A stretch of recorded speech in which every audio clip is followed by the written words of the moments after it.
ওকে, 57 এখানে বলা আছে যে কোনো পরীক্ষায় 200 জনের মাঝে 70% বাংলায়, মানে টোটাল পরীক্ষার্থী বলা আছে আপনার 200 জন, এর মাঝখানে 70% বাংলায়, 60% ইংলিশে, আর 40% উভয় বিষয়ে পাশ করে। এখন বলা আছে যে আপনার উভয় বিষয়ে ফেল করে কতজন, এটা আপনার প্রশ্ন চাইছে যে উভয় বিষয়ে ফেল করে কতজন। তাহলে দেখেন আপনার উভয় বিষয়ে পাশ করে কতজন, প্রথমে এটা লিখলেন। আমি আপনাদের আগের ম্যাথগুলোতেও বলছি যে এই টাইপের ম্যাথগুলোতে আপনি দেখবেন উভয় বিষয়ে কোন ডাটাটা দেওয়া আছে, পাশের ডাটা নাকি ফেলের ডাটা, এই অনুযায়ী বাকিগুলো করবেন। তাহলে এখানে আপনার উভয় বিষয়ে পাশ করে কতজন দেওয়া আছে, উভয় বিষয়ে পাশ করে ধরেন আপনি কী কী সাবজেক্ট, বাংলা আর ইংলিশ, তাহলে উভয় বিষয়ে বাংলা আর ইংলিশ পাশ করে হচ্ছে কতজন, উভয় বিষয়ে এইটা দ্বারা ইন্টারসেক্ট দ্বারা কি বোঝায়, এবং, অর্থাৎ বাংলা এবং ইংলিশ এই উভয় বিষয়ে পাশ করে কতজন, উভয় বিষয়ে পাশ করে হচ্ছে আপনার 40%। ওকে, এরপরে আপনার কি বলা আছে, বাংলায় বাংলায় পাশ করে কতজন, বাংলায় হচ্ছে আপনার পাশ করে, বাংলাতে হচ্ছে N of B, N of বিতে হচ্ছে আপনি কত লিখবেন, 70%। ওকে, এরপরে হচ্ছে আপনার কি লেখা আছে যে ইংরেজিতে, ইংরেজিতে ইংরেজিতে পাশ করে, ইংরেজিতে পাশ করে কত আপনার এন অফ ই, ইংলিশে পাশ করে কত, ইংলিশে পাশ করে হচ্ছে আপনার 60%, ইংরেজিতে পাশ করে হচ্ছে আপনার 60%।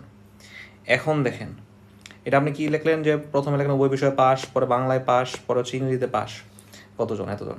সুতরাং অন্তত একটি বিষয়ে, অন্তত একটি বিষয়ে পাস,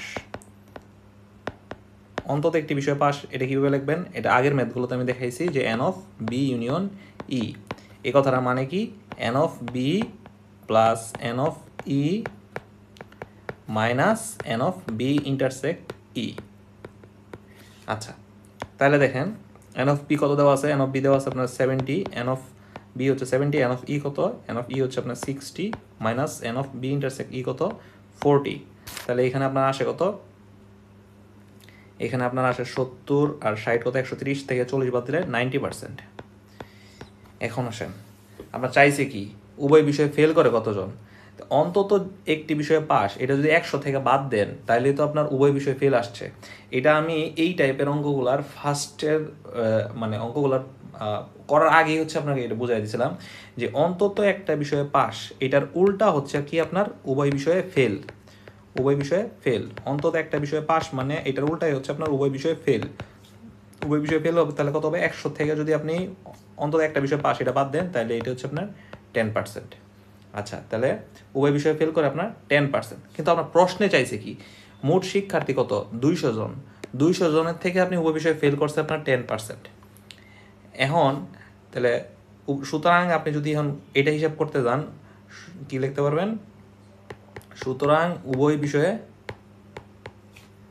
উভয় বিষয়ে উভয় বিষয়ে ফেল করছে কতজন, ফেল করে আপনার 10%, কার 10%, মোট শিক্ষার্থী 10%, অর্থাৎ মোট শিক্ষার্থী কতজন, 200 জন, 200 জনের 10%, 200 জনের 10% কত, 200 জনের 10% হচ্ছে 200 ইন্টু 10% কত, 10/100, তাহলে কাটলে হচ্ছে 2, 20 জন, 20 জন, এটি হচ্ছে আপনার আনসার।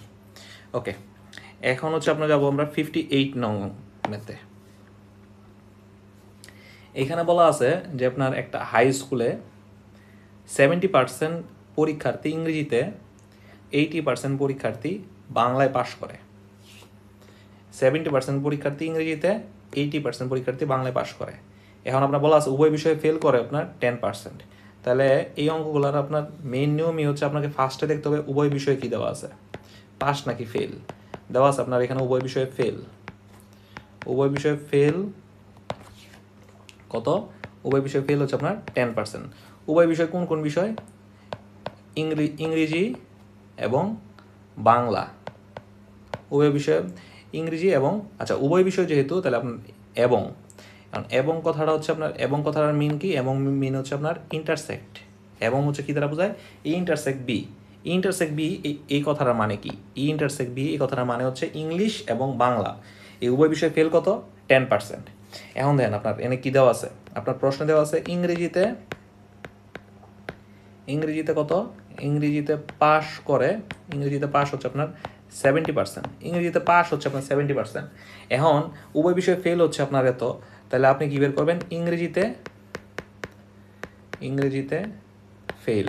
কেন? আমি আপনাদের প্রথম অঙ্ক থেকে বলে আসতেছি যে উভয় বিষয়ে যে ডাটা দেওয়া থাকবে এই ডাটা অনুযায়ী করবেন। তাহলে ইংরেজিতে ফেল কত?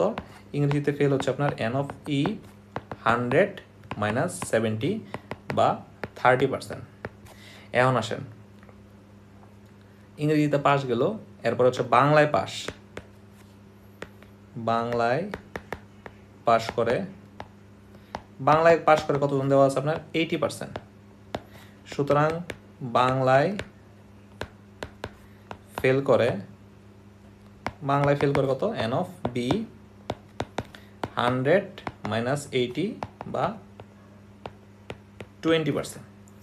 এখন দেখেন বলা আছে কি, যদি উভয় বিষয়ে 360 জন পাশ করে থাকে তবে ওই স্কুলে পরীক্ষার্থী কত?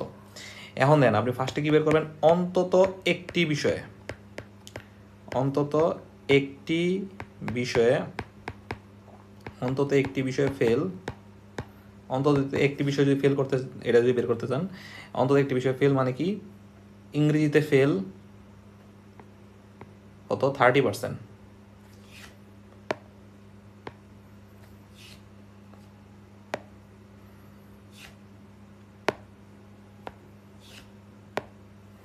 অন্তত একটি বিষয় ফেল মানে কি? n of b union e, অর্থাৎ n of b plus n of e minus n of b intersect e। তাহলে এটা কত আসলো? n of p কত? n of b হচ্ছে আপনার 20, n of e কত? n of e হচ্ছে আপনার 30, n of b intersect e কত? মানে উভয় বিষয়ে ফেল কত? উভয় বিষয়ে ফেল হচ্ছে আপনার b ইন্টারসেক্ট e যে কথা, e ইন্টারসেক্ট b একই কথা, -10। তাহলে এটা আসছে হচ্ছে আপনার কত? 50 - 10 40%। এটা হচ্ছে আপনার অন্তত একটা বিষয়ে ফেল।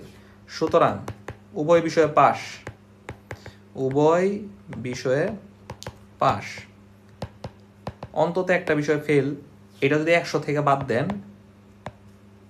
তাইলেই হচ্ছে আপনার উভয় বিষয়ে পাস বের হয়ে যাবে। কত? 60%। তাইলে আপনার উভয় বিষয়ে পাস কত? 60%। এখন তাহলে আপনি ধরলেন কি, যেহেতু আপনার এখানে চাইছে কি, চাইছে হচ্ছে ওই স্কুলে মোট পরীক্ষার্থী কতজন? ধরি মোট পরীক্ষার্থী হচ্ছে আপনার 100%, মোট পরীক্ষার্থী 100%। আচ্ছা, এখন দেখেন আপনি উভয় বিষয়ে পাস কত বের করলেন? উভয় বিষয়ে পাস বের করলেন আপনার 60%। এখন দেন আবার এখানে প্রশ্নে কি বলা আছে? উভয় বিষয়ে 360 জন পাস করে, তাহলে 60% ইজ ইকুয়াল টু কত? 360 জন। 100% ইজ ইকুয়াল টু 360/60, এখন 100% ইজ ইকুয়াল টু বের করবেন 360 ইন্টু 100/60, 60 কত? 600 জন। কেন 100% বের করলাম? কারণ হচ্ছে আপনার মোট পরীক্ষার্থী আপনার 100 জন, আমার এখানে চাইছে হচ্ছে মোট পরীক্ষার্থী কতজন। আশা করি বুঝতে পারছেন।